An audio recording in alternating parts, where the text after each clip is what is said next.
Hello and good morning. Yes, we are over here at Bob Evans. Bob Evans is a breakfast place, and I've parked into the Tesla spot.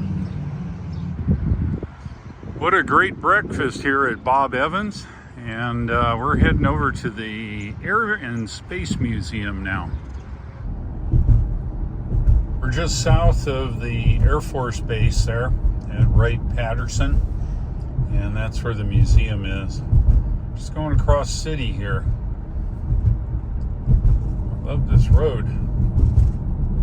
Yeah, check this out. Looks like an F-104 starfighter of the past. It's out here on a stand right here by the base. Now turn right onto Springfield Street. All right, we are here. This is a free museum at Wright Patterson. You can see just about every kind of airframes out there. Stuff that won't fit in the museum is out in the outside here. Even a C-17 must have exceeded its airframe hours. Yeah, there's everything out here. And then of course all the older stuff is all in all of these giant hangars here. So it's kind of cool. Looks like we have an F-15 Eagle here. It's a very cool, very fast airplane. They still fly this aircraft today. It is an F-15EX now. Fastest airplane out there. Very deadly.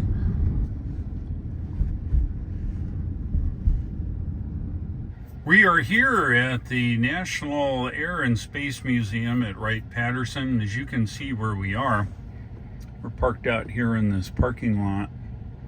And right there. And as you can see how big this museum is. It is gigantic. Anyway, we're inside now. We're going to go check it out. A lot of cool stuff. It's free, by the way.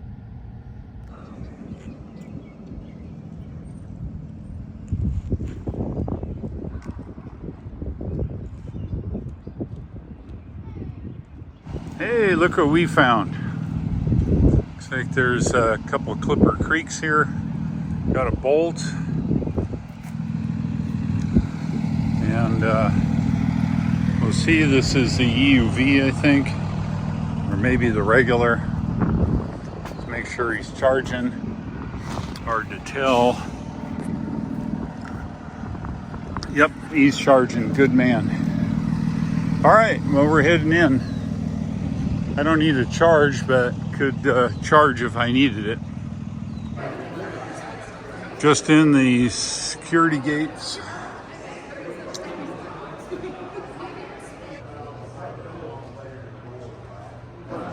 Yeah, this is a old wind tunnel. Checking airfoils and different things. We decided to walk all the way to the back of the museum, and we pass all of these areas here. This is something new. We've got the F-22 Raptor here, and I think this little unmanned thing up top looks like it has a cockpit, but maybe just a test plane of some kind. Yeah, this is a gallery of all the Cold War airplanes. There's the B-1, B-2 in here. B-36 Peacemaker.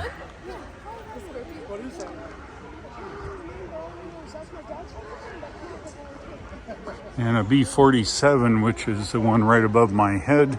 A buddy of mine flew this. He also flew the B-52. I'm not sure where that is. It's in here someplace. We'll go back through and check it out. Continuing into the very back. Yeah, check this out. All the big boys. Space Shuttle mock-up. Yeah, there you go. This is a booster Titan, maybe? Arion, I don't know. I've got to look. I think it's the Titan booster. And we've got SR-71 Blackbird here. I think this is the full Blackbird. Let's see. Yeah. This is SR-71. was RS-71 until President Johnson reversed it, dyslexia or something. And then the what is this thing?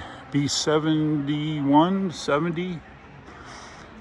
Anyway, supersonic bomber. I think it's the only remaining one left, prototyped. Oh, sorry, XB70. It wasn't officially a bomber, it was experimental.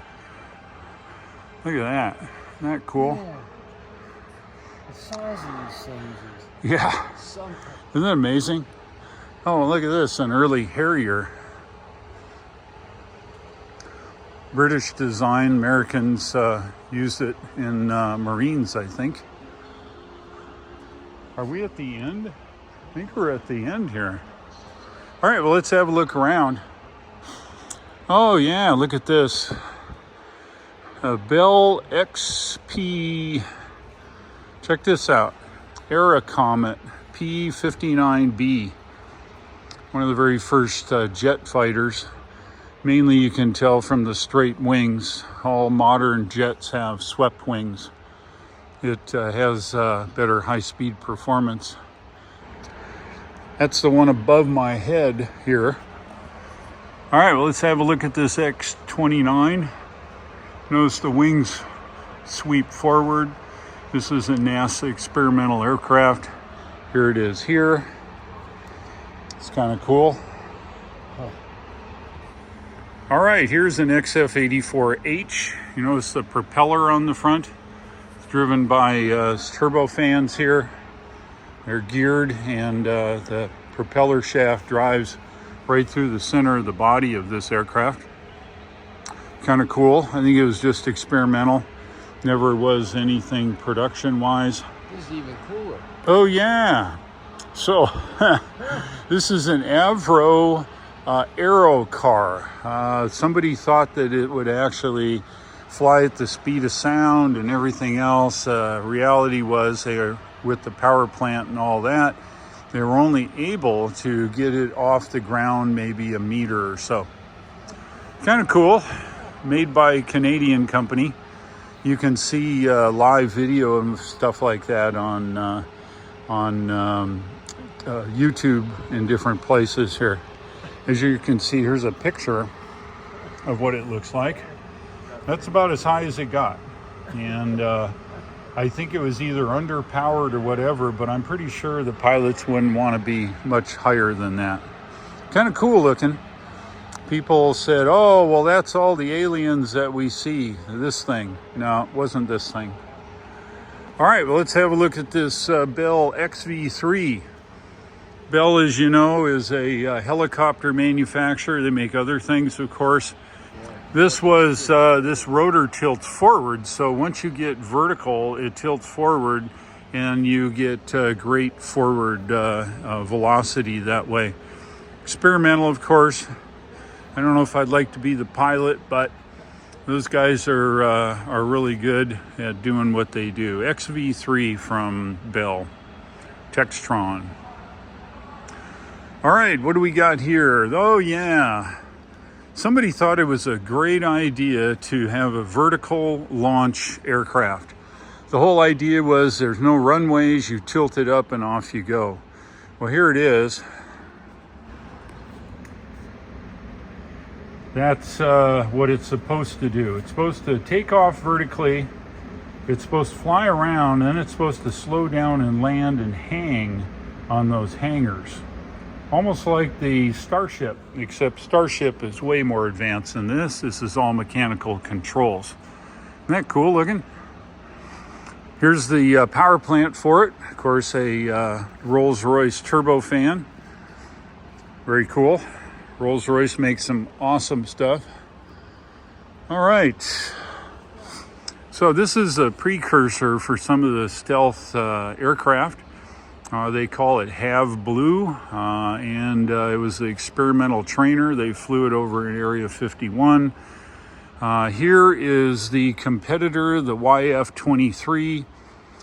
Two companies, I think Northrop Grumman and somebody else, I forget, Lockheed maybe, came up with a prototype. This is one of those prototypes. In a fly-off, this did not do as well as the F-22 Raptor, and so the Air Force adopted the Raptor. Very cool looking design though.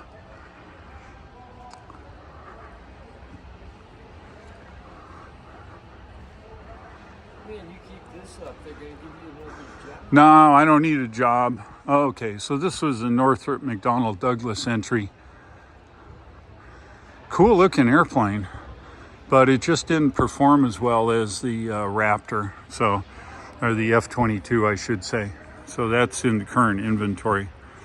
Cool looking aircraft, huh? Very much like your Mavic Pro drone, just a little more expensive. This is an experimental drone. It's non-human piloted, it's remotely controlled, but this was all experimental, I believe. And this is its big brother. I think they're actually flying these now off aircraft carriers. This is, of course, a prototype, X45.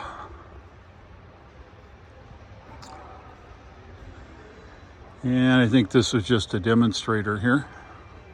All remote control, of course. X36. So this was a remotely controlled target drone. Along with this one over here. They originally were some kind of early cruise missiles, but they paint them orange now so they can practice shooting them down. We got some gyrocopters here. Oh, this is cool. I saw this on YouTube and TV. This is a helicopter with ramjets on the end of the propeller. It's kind of a gyrocopter-ish thing. It's kind of cool looking. And it looks like some other kind of experimental Delta aircraft. It says what it is here below.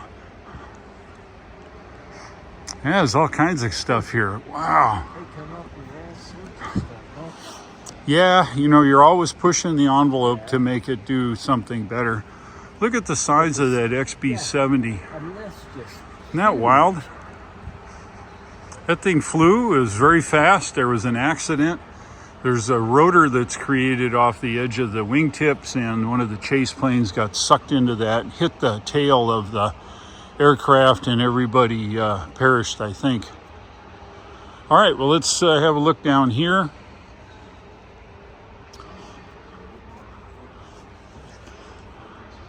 This is the Gee Whiz. See. Decelerator sled, it says. So I'm guessing there's the brake system. So you accelerate for some test pilot in this thing and slam the brakes on. Wow, not me. But somebody had to test it. Here's the rocket motors in the back. Yeah, crew deceleration device. Okay, not me. Oh, look at this. Poor guy. Yeah, there goes Rocket sled riders. I wonder how they sucked him into doing that. Wow, not me. Anyway, let's see what else we find here. We have another variant. This is a Bell X5 above us. That's this jet thing, right? And that's this one here. It's, oh, look, it's an early swept wing model.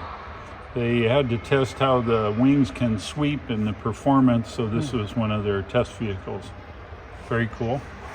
Then we've got this engine over here. Looks like a modified Weddell GE Allison J35.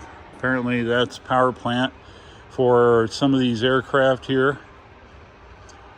All right, well, let's have a look at this. Now they went from the single propeller to a dual propeller in this P75 Eagle.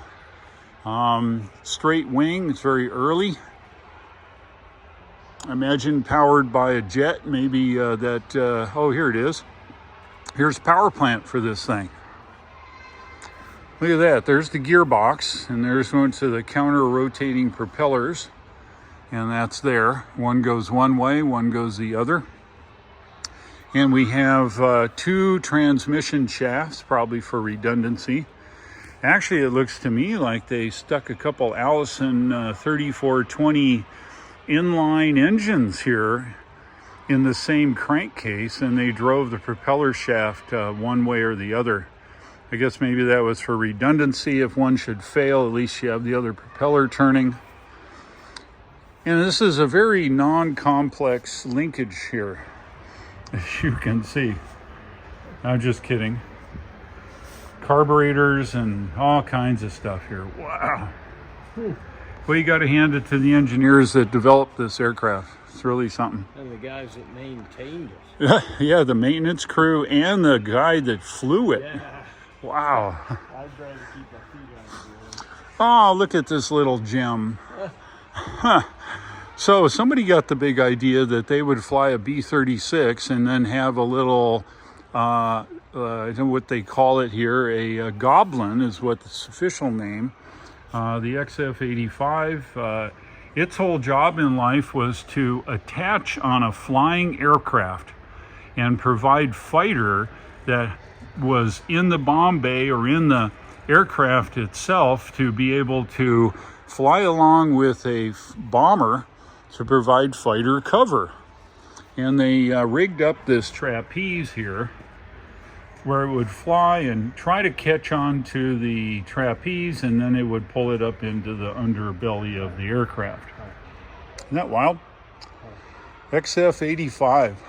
They, I saw at least from some of the pictures that they were partially successful to make this go, but when it got slow enough to fly with the aircraft, it got real close to stall speed. Okay, let's have a look here. And we have an XF-92, another experimental. I don't know if it ever went to production, maybe. So there's the XF-92. It's a Delta. Some kind of a experimental job here made by Convair. And let's see, what do we got over here? X10, another experimental made by North American. By the way, North American made the second stage of the Saturn V, and I know that because my buddy George was in charge of the fuel system for that. I don't think this ever went past the main stage, but I think it was a supersonic ramjet-powered cruise missile. Wow. No cockpit, of course, in a cruise missile. How about that? All right, let's go on to the other side here. I think we can squeeze around underneath. Greg was just commenting, this is the underside of the XB70. Look at this. This is gigantic. It had what was called a six-pack. The six-pack is not something you drink, of course. It had a six-pack of engines right here above me. As you can see, here is one of the engines. Has a afterburner, so you get good acceleration. Wow-wee. How'd you like to have 6 of these in your rear end pushing you through the air? Wow. It did. Have a look at this truck for the landing gear. Can you imagine the stress on those sides? Yeah, look, there's even wheels in the middle. I don't know if those augment it when they're full or what. It's kind of neat looking. All the hydraulics and everything. Look at the size. That has to be 20 inches in diameter. This is heavy aircraft, though. It really is. Look at this. Isn't that wild? So, and then everybody knows what this aircraft is. This is the X-1B. This is one of the very first supersonic aircraft by Bell. And they express past... This guy's blabbing here. Oh, there's a movie going on talking about it over there. X1B. Yeah, this is pre-X15. Speaking of the X15, here it is. Yeah, world's fastest aircraft. At least in the air. Here's the rocket engine, XLR99. Made by Reaction Motors. Let's see what the thrust is. What does that say? Thrust is 50,000 pounds at sea level, 57,000 at 45,000, and 50,857 pounds at 100,000 feet. Wild. Look how complex that is. Yeah, so if you look at this isn't a whole lot different than what we see on normal rockets. So this thing here, I'm no rocket engineer, but I know enough. This is the turbo pump, this thing here, right?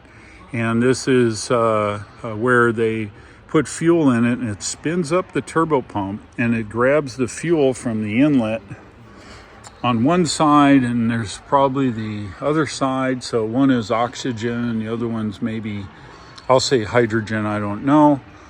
There's gigantic turbos here in the middle, you see them?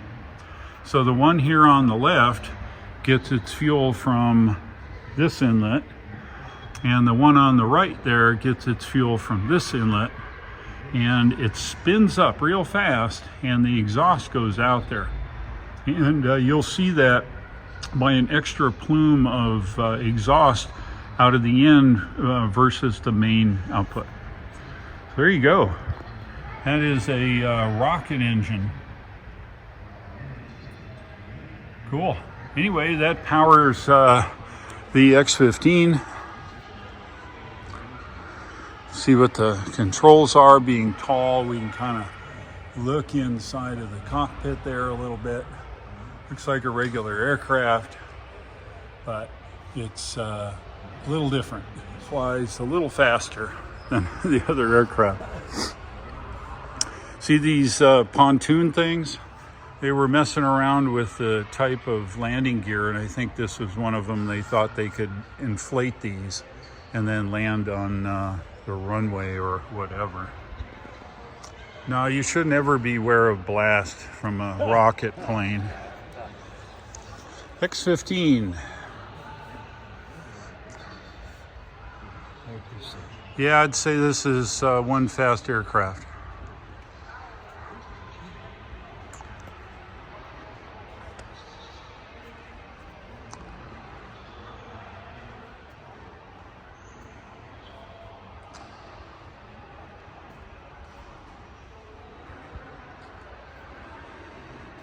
Well, I'm not sure what this little gem is. Maybe some extra nose cone or a tail cone.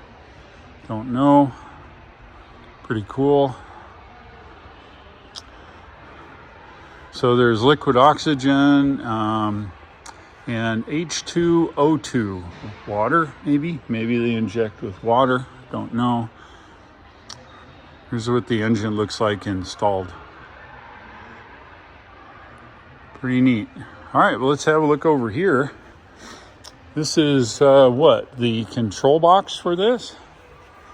Early version imagery of unclassified because it came from a wide variety of non-military stuff. Okay. Oh, yeah. So all those satellites up there have to get their picture somehow. It's pretty detailed stuff. So you have to, first of all, have a tracking dish. Has to be green, of course, to make it go. As you can see, it's pretty cool. Being a ham radio operator, I want one of these. I think I could track all the satellites and have a good time working them. Yeah. Dang, just imagine the Wi-Fi Greg says you get from something like this. Oh, I think our only access was the other side. Let's have a look at the other side. Here's inside of the controller for the downlink for all the satellites. Kind of cool. Hey, APC, you guys know what APC is, right? APC is the UPS for your computer. Yeah, bunch of stuff there. Being a engineer and all, you can kind of eyeball some of this stuff. Yeah, there's pretty modern equipment here. Yeah, I don't see any Nixie tube stuff, so I think it's probably more modern. I would say it's probably relatively current. Anyway, here's the downlink trailer for all the satellite pictures. Look at this, the X3 Stiletto. No, they're not high heels, but it sure looks like a stiletto, huh? Like a knife, right? There's the pilot. Pretty cool. It's a experimental fast airplane. Seems to me I just saw a YouTube video with one of these. Very cool. Says got up to Mach 2. And the data they gained aided the SR-71, X15, and F104. Oh, yeah. I would say it'd be fun being the test pilot, but maybe not. Well, there you go. Here's the inside of the jet engine. Pretty cool. Looks like maybe a pair of those went in this. All right, this is my fourth take. Keep coming over the PA and interrupting. So this is a KH9 reconnaissance satellite. Its job in life is to take pictures of the Earth. It's very detailed. I understand it's so good you could read the headlines on a newspaper from space. All these pods and things were cameras. The images were actually put on film, and the KH9 would drop the film in a waterproof canister, and that canister would be picked up in the air by an aircraft. Sometimes they'd miss them, sometimes they wouldn't. And it would take film after film for I don't know how many images, but eventually it would run out, and I think then they would deorbit the thing. There's the rocket for it, and this is a reconnaissance satellite. They had a lot of them. You notice the satellite had all this metalwork, which gave it strength and lightness at the same time. That's the KH9. All right, you've seen this before. This is the Delta, I believe, a rocket, and its job in life is to put things in space. These are solid rocket boosters, and then the either hydrogen, oxygen engines or whatever. And this type of rocket put that satellite in space. Let's see, here's a pair of the rockets. The LR87 Rocket engines by Aerojet. It's very much like that X15 rocket. This is, I forget the name of it, but this is that turbo pump like I showed you on the X15.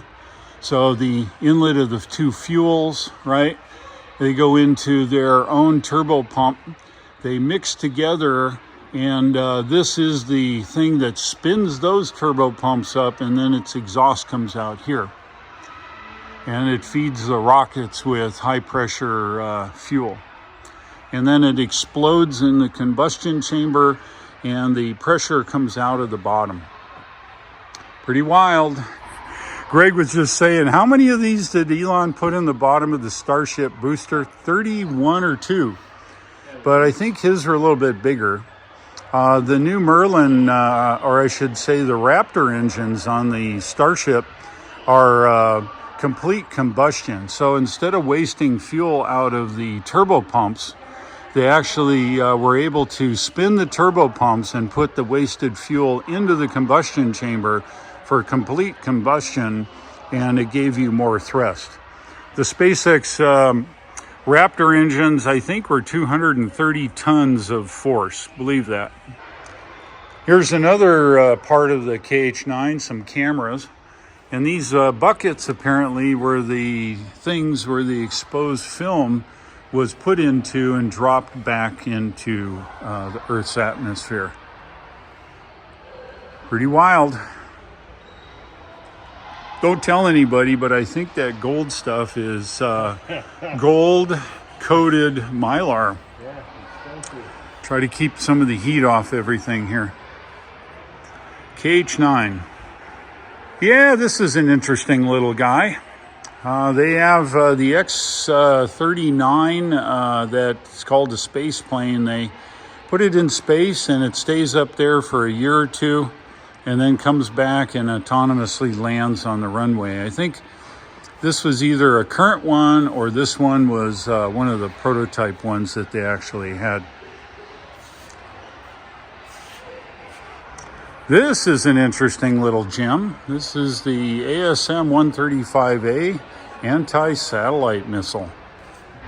This missile you launch from an F-15A at 38,100 feet, and it'll go up to 350 miles in orbit. I guess it's good if you need to get rid of a satellite up in space. This is the Titan rocket. They use it to launch a lot of satellites, especially older ones. Now look at the fairing here that covers the satellite itself from the aerodynamic effects of flying through the atmosphere. This is the kind of stuff that it launches. Look at that. How big that is. That thing is heavy. That's pretty wild. Amazes me all the junk hanging off the side. But I guess there's no reason to put it inside. Yeah, almost missed this guy. This is the X24. This is just a glider. And they launch it. It's got an engine on it, a rocket engine here. And it's just a glider.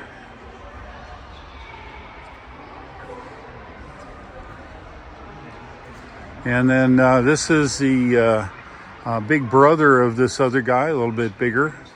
Probably computer designed, where this one was designed with slide rules.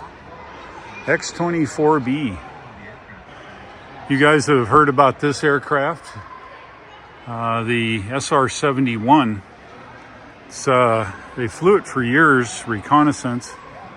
I had an aircraft pilot tell me a story once. He was up over Alaska, and he heard one of these call ATC. And they said, we're starting our descent and to 80,000 feet or something. And it took 20 some minutes to get to 80,000 feet. So if that tells you anything. If you ever wondered on the bottom of these capsules, what's under all that, this side of the heat shield, here it is. Look at this. Sorry for the reflection, can't help it. See if I can cover it up a little bit. But as you can see, all the plumbing, all this foam or honeycomb stuff, just insulator and fills up the gap. Maybe noise insulation. Isn't that wild? Yeah, you had to do what you had to do. Yeah, Gemini B. These guys had really a lot of, I won't say the word, but that's my shirt, cover that up. And look at this. You think there was much room to get up and walk around in this thing? No. Moreover, look at the controls. That's it. A little CRT of some kind, it's missing. There's the attitude of one of those over there. So each astronaut could pilot the vehicle. Not much to pilot it. You're kind of a pre-programmed stone, I guess. Yeah, that was it. Gemini capsule. Here is a way more modern capsule. This is Apollo 15. They probably came back from the moon with this one. So you can see the heat shield underneath. And pretty wild. Honeycomb outer. It's just the big brother of the little Gemini over there. Pretty cool. Those are the reaction control rockets. Looks like they were well used there. The first step out of this thing is a doozy. Look at this. Yep. It goes up on a balloon. You step out and do your tests. What's interesting to me, being an engineer and electronic guy, look at the wiring. Yep. Cinch Jones terminal strips. Wow. So watch that first step. It's a doozy. Check this out, C-119. Very early cargo plane. It's kind of cool. You open the rear end of it and out your stuff comes. 1960 vintage now. We're going back in time. Twin boom. Uses giant reciprocating engines. And then the boom. Boom allowed you to unload stuff out the back. Isn't that wild? C-119. Now we're in the section now with all of the cargo planes. That's a C-141 Starlifter. That was the backbone of the transport for the Air Force. Now it's been replaced with a C-17 XC-142. Short wings on it. Some kind of a little cargo plane. There's about 12 million kids here. I guess school's out. This looks like another 119. I can't see. It says C-82 is what this is. This is another cargo plane. Looks like the back of it opens up very much like the 119 there. Why are these things prop driven? They get better performance. They don't need the speed. Yep.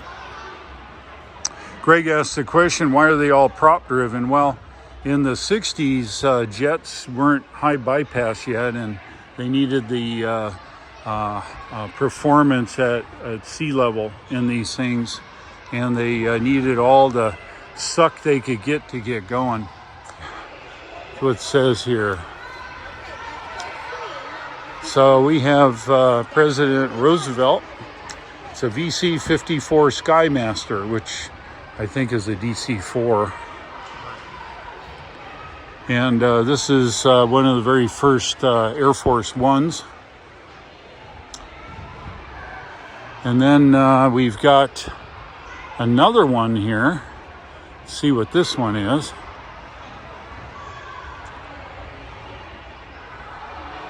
Very 40s design.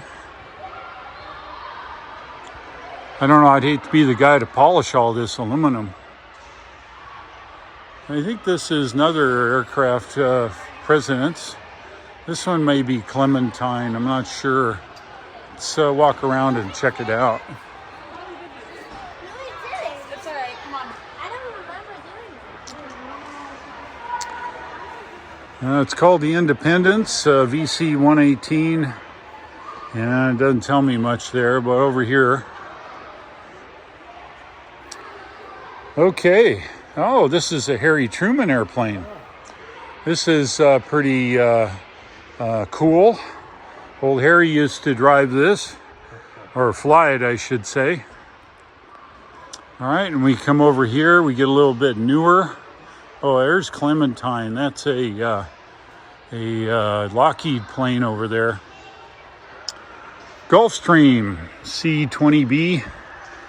It's another presidential aircraft. I guess they fly this in when they can't get their big Air Force One in.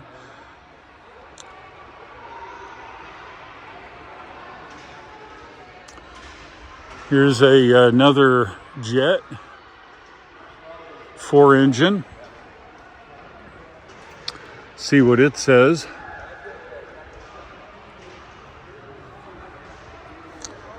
Yeah. So this is another 61 vintage jet.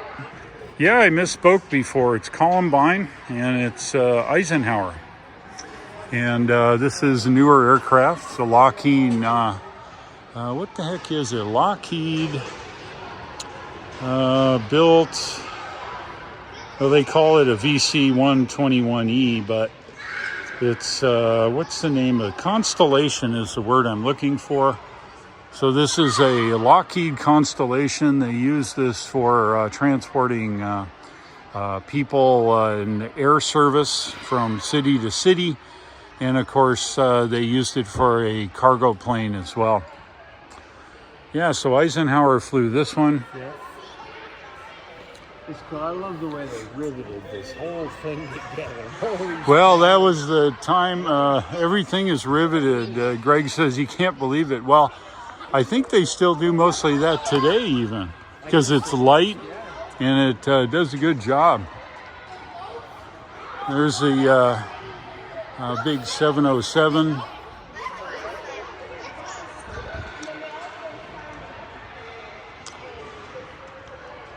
Oh man, all these Air Force Ones. What do we got here? U-4B Aero Commander. Again, I think it's to go places that the other large aircraft won't do.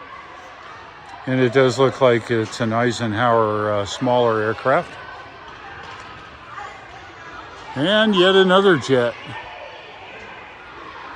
This looks just like an Air Force jet. Sorry for all the noise. The school's out or something.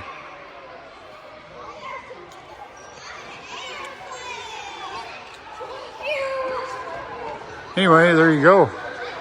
The Lady Bird Special right here.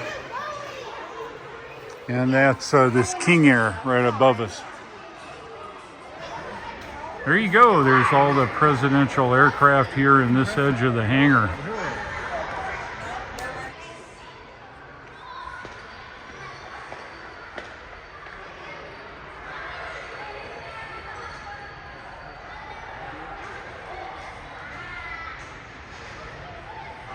Us hams get all excited when there's a couple parallel phased Yagis.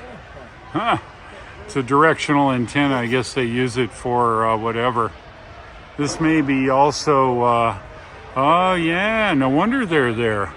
Look at this.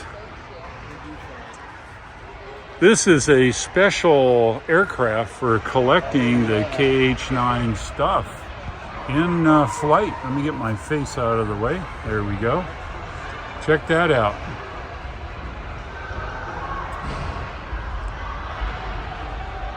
This aircraft would zero in on the beacon with those two directional phased Yagis and then fly to where the satellite is coming in and catch it.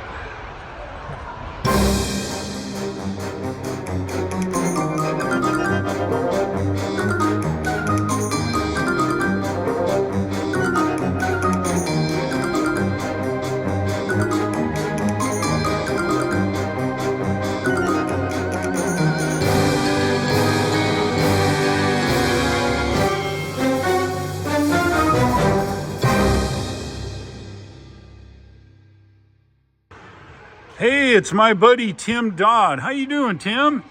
What are you doing standing around here? Oh, it's not Tim. Dang it. Well, you sure look like my buddy Tim Dodd. We are in the Shuttle Bay. Yeah, this is what it looked like. Look at this. Wow. This is one of the satellites that the shuttle would launch. Looks like it's got all kinds of stuff. Wonder what kind of satellite it is. Ah, it says, maybe. Teal Ruby. How about that? This kind of demonstrates typical payloads. Yeah. Let's have a look at the cockpit here of the shuttle. Yeah, these are full-size stairs. This is a huge cargo bay here in the shuttle. This is the trainer. Oh yeah. Let's see if we can get a shot here. Look at that. How'd you like to fly this baby? It's a brick with wings. Look at that. Isn't that cool? So then we look out here, and they actually installed a elevator in the bay here for wheelchair folks. Let's have a look here. Look at how big this is. Yeah. This is a full-size mock-up of the shuttle. So yeah, you could probably put a city bus in here. That's how large this is. That is cool. Space shuttle. This is interesting. This is the escape hatch. Never used. After the one of the shuttles broke up on landing, they supposedly hook onto a parachute, and this wood or this metal tube comes out, and you're supposed to be able to get out at very fast speeds. I don't think anybody ever tried it. No. Yeah, and when you gotta go, you gotta go. Look at that right Except there. It takes a while. Yeah. We are in the rocket gallery here. As you can see, all kinds of rockets.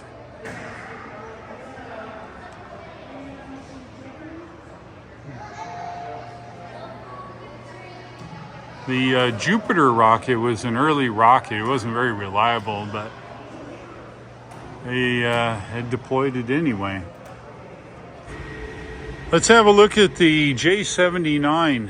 This is one of the engines that propelled the B57 Hustler. And you see all the vanes. And they get smaller and smaller, and the air comes in, and the rotation of the blades increases the pressure. Smaller and smaller. You can see the diameter here to the glass. And then it comes in here through the cone, and they inject the fuel in this part, and it continues to spin while these blades suck cool air in here, keep everything from melting.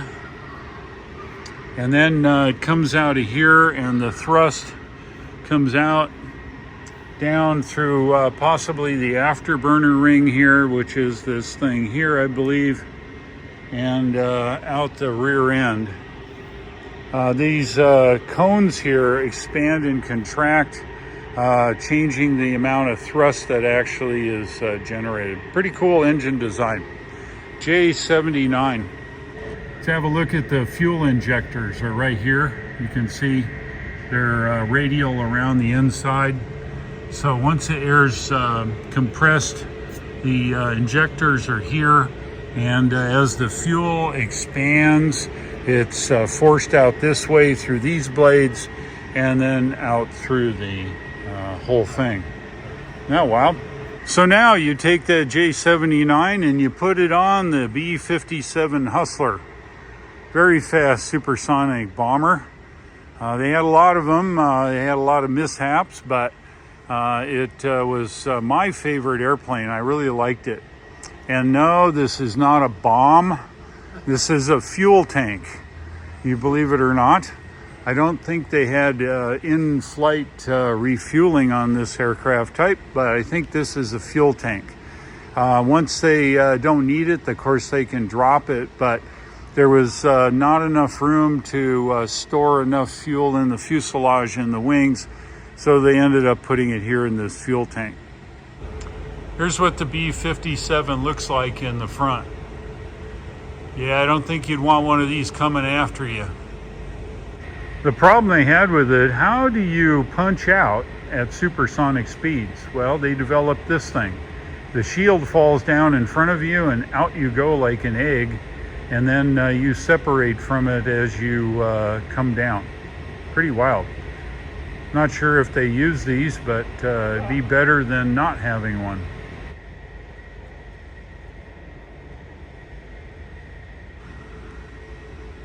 B57 Hustler, supersonic bomber, 3-man crew. You don't see this one very often. 2 P-51s on the same wing. I think you can fly it from either. Not sure. Apparently they needed a faster aircraft. How about that? Betty Joe. Yeah, how'd you like one of these after you? An F-22 Raptor.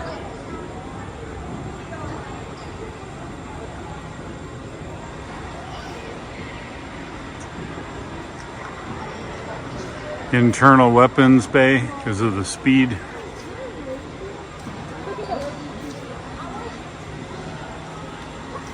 TBU 53 small diameter bomb. The little wings pop out right there.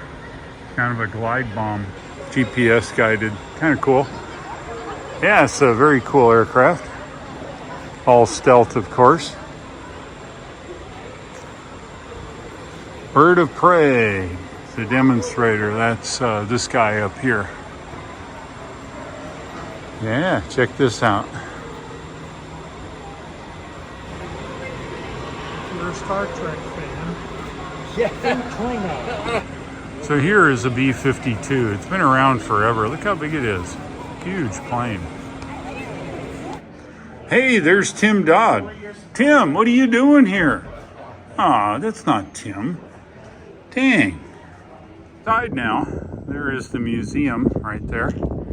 And got all these aircraft parked out here on the tarmac. We're gonna check these guys out.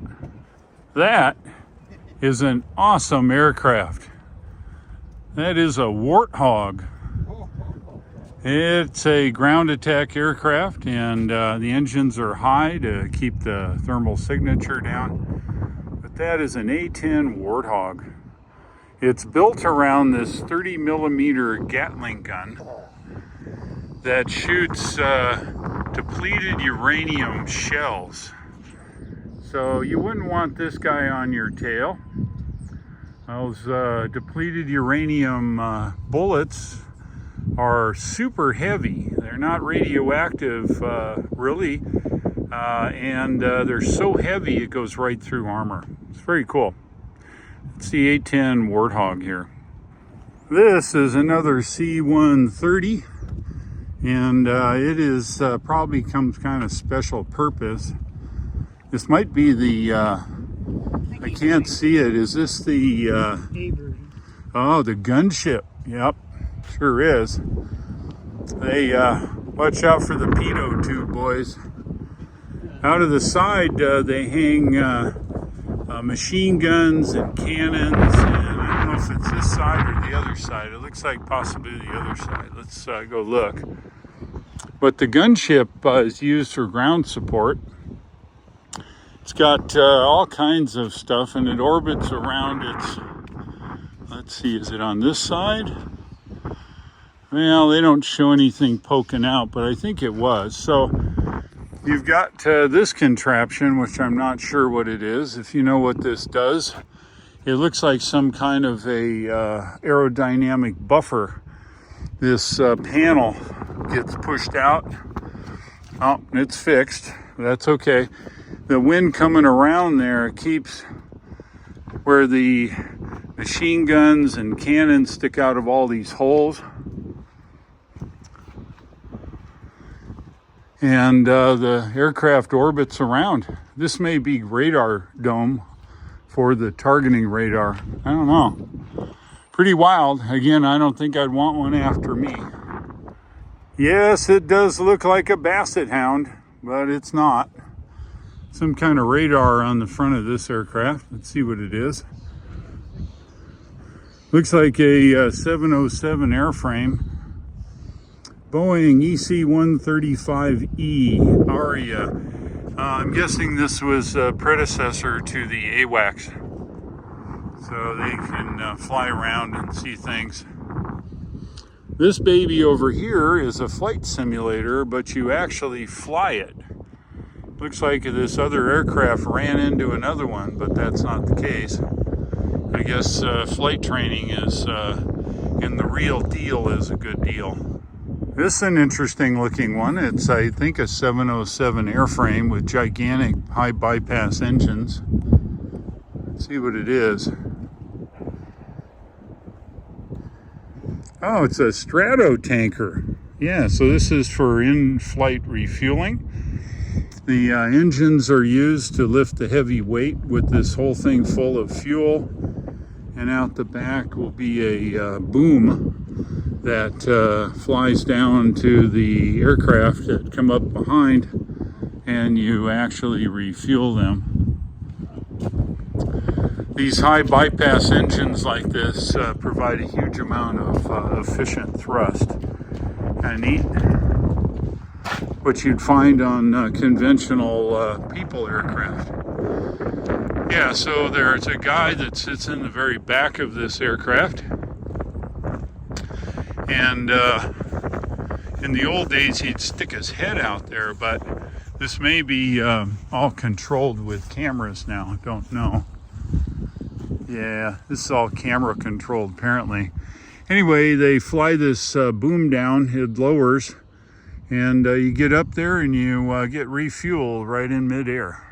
You are looking at a C-17. This aircraft is current. This one's probably, the airframe is probably past its usable life, so they donated to the museum. This is the current cargo aircraft used in Air Force Airlift Command, and instead of the C-141, this is now what they use. Each one of those engines is 40,440 pounds of thrust. Dang, look how big they are. This thing will also carry 170,000 pounds of cargo. Wow, 102 people. Well, there you go.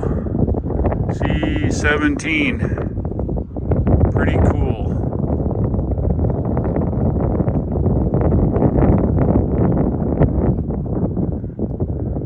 Looking across this runway, now turned road, you find Hangar 18, and you guys know what's buried below Hangar 18. Yeah, that's right. Here are all the galleries that they have here in the museum. There's 4 giant hangars, formerly aircraft hangars. And as you can see, there's the entrance. Wow, what an awesome museum. You got to see a little of everything. And guys, let me ask a question. Greg, you were here, you saw the museum part in the very back. Today, what was your best part here in the museum? Well, I like the technology. As you walk through, obviously you go through eras of military airplanes and so on. And the first time I was here, which I guess was a year ago, we started at the front. So by the time we got to the back, which is a newer technology, we were pretty much aircraft out, or at least I was. So today we reversed it and started in the back, where they've got some of the experimental planes and some of the stuff that they're flying around. It's just amazing what these aeronautical engineers come up with to fly around and the purposes that they all serve. It's just a fascinating place. You could spend a lot of time here. Agreed. You got to come several times. Phil, do you have any input here about what was your best part about the museum? Well, one thing I was looking at was kind of my experiences back in the 60s, Vietnam, and having experience with kind of more of a marine jet, A4. So anyway, good to see a lot of the planes here. I'm glad they're keeping it up. They did an excellent job of display information, quite open to information. And good to see they're completely redoing all the time. Every 2 or 3 years they redo and upgrade, put new stuff in. And they have plenty of room. And right now we're in the outside here, and it's first time I've been walking out with some of these bigger, older planes, so it's good to see them on display. So I appreciate them and thank them very much for what they did here. And I also agree with Phil. Tell you, the museum gets better and better. And you know, the best part about this museum, it's absolutely free. Make sure you stop by Dayton here and come to the Air and Space Museum. It's really amazing, from old stuff to new stuff. You won't dislike it. I think really it's got a little something for everything. Even a movie, if you want to see some very cool movies. 3D, yeah. If you like today's video, go ahead and click the like. And if you would, don't forget about the new referral link. The referral links are back in operation, which means that if you're going to buy a Tesla car or any kind of accessories, make sure you use my link here at the bottom of the screen. Thanks for watching. I'll look for you in tomorrow's video, and take care.